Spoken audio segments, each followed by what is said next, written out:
to Mono Newscast for Microbiology 221. I'm your anchor, Matt Hans, coming to you live from the one and only BYU, Idaho.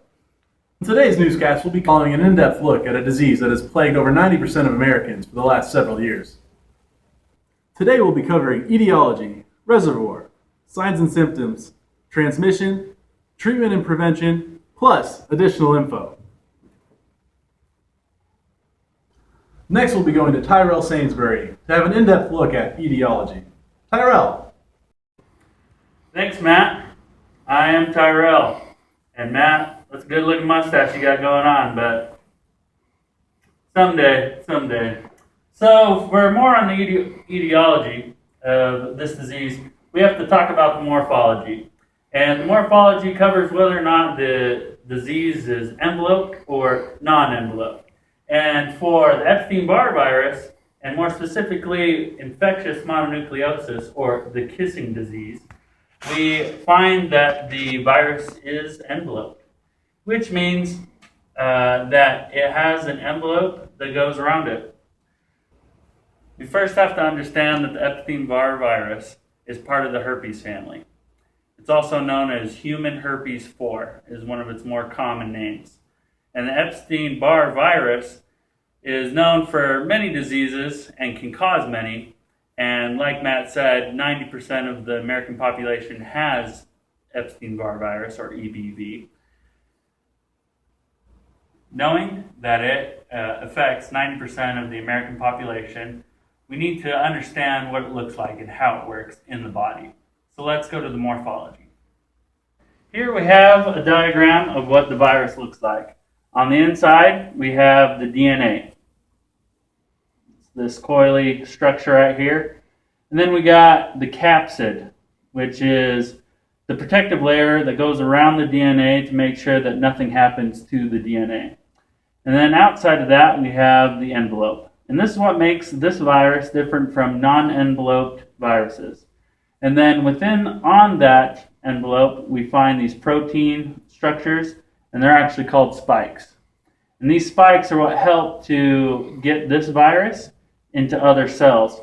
As the spikes, or the protein structures here on the end, connect to the outside of the host cell, it tells this cell to let this cell in, and that's where it sheds this layer, and then the capsid sheds, and then the DNA will then infect the host cell. And the process starts all over again when it deposits or becomes this again.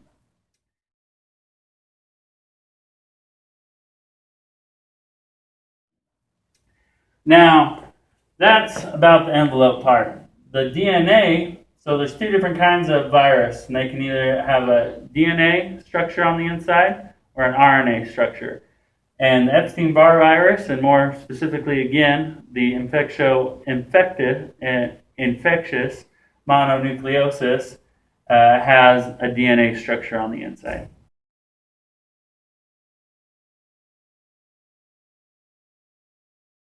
And that's all I have for you. Turn that over to my friend Spencer. Oh, thank you, Tyrell. One of the most important things to know about mononucleosis is that we, human beings, are the main reservoir.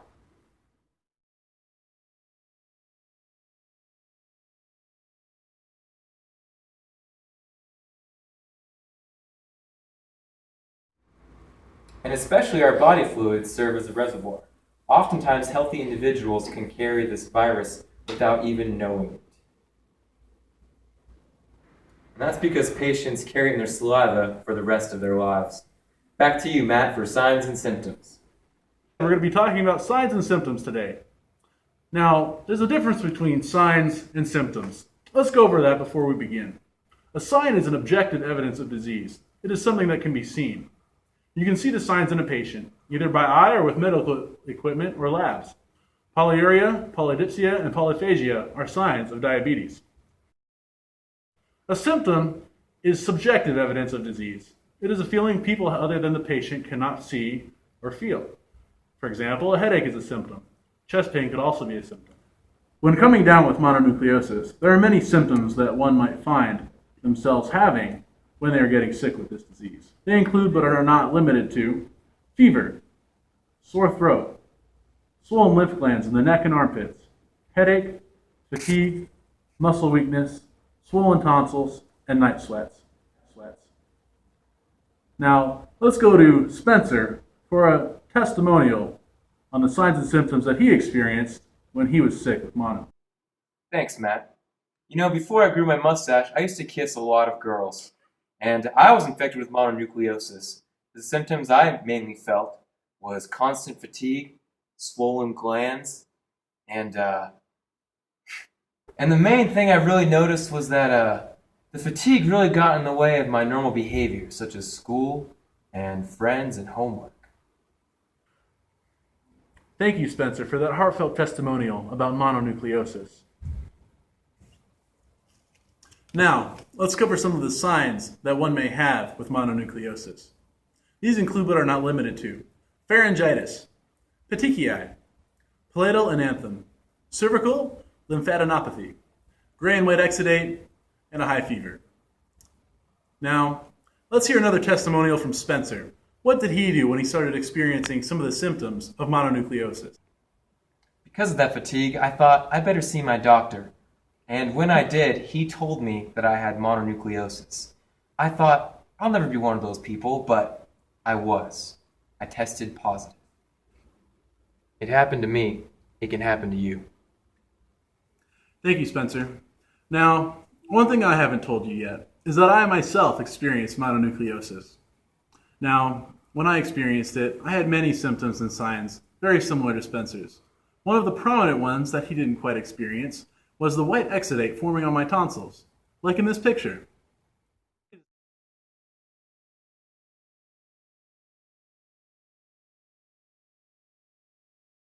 Disturbing.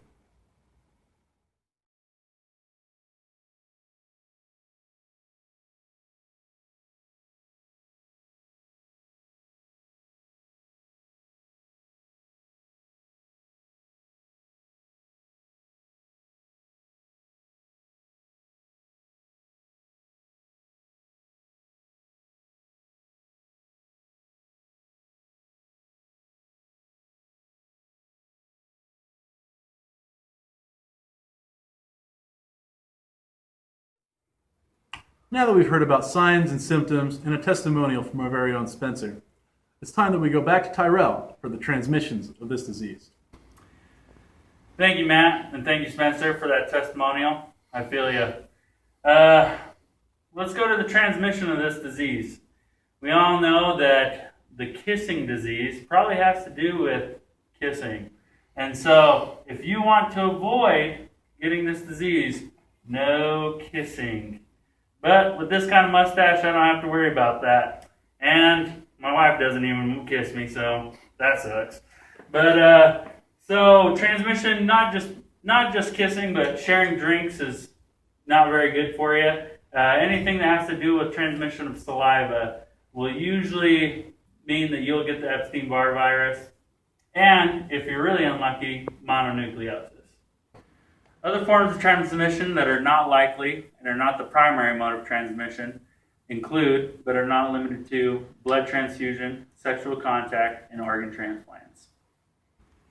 And now we'll turn the time over to Spencer with treatment and prevention of this infectious disease. Thanks, Tyrell. Although there's no way to treat mononucleosis itself, we can take care of symptoms such as sore throat and a fever. Mononucleosis can, however, be prevented by avoiding things such as kissing, sexual contact, blood transfusions, and organ transplants.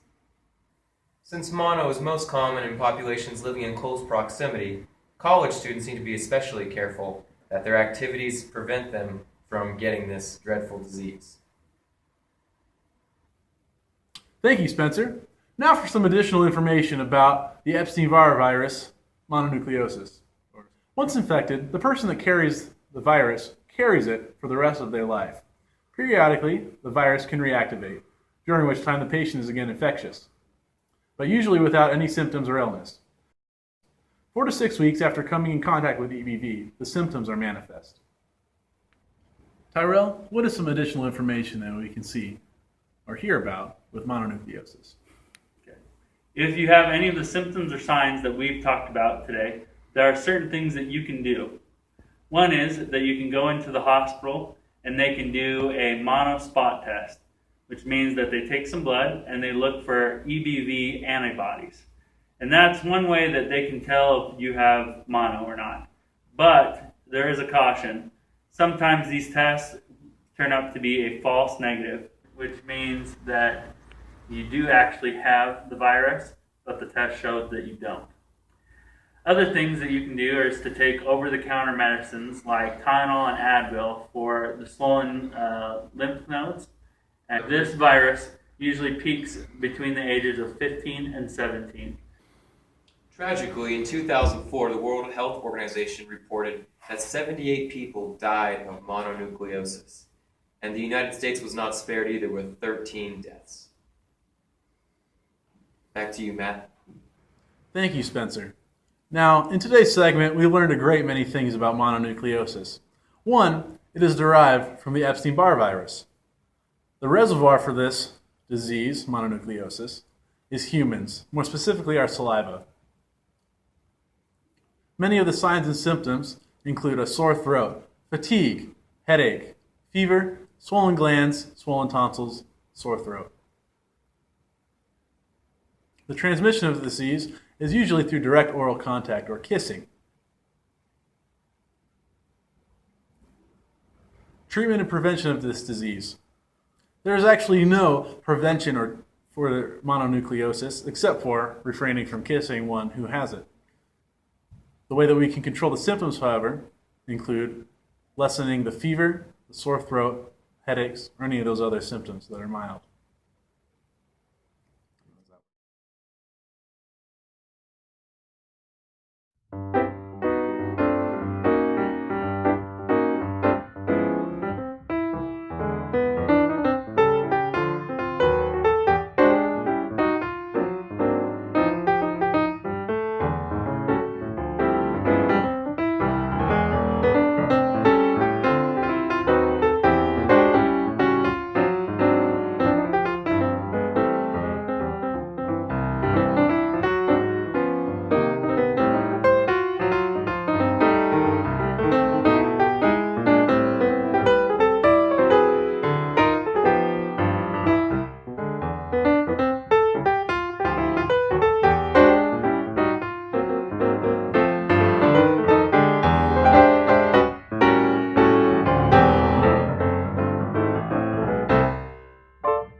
This is the Mono Newscast for Microbiology 221, signing out. Thank you, everybody.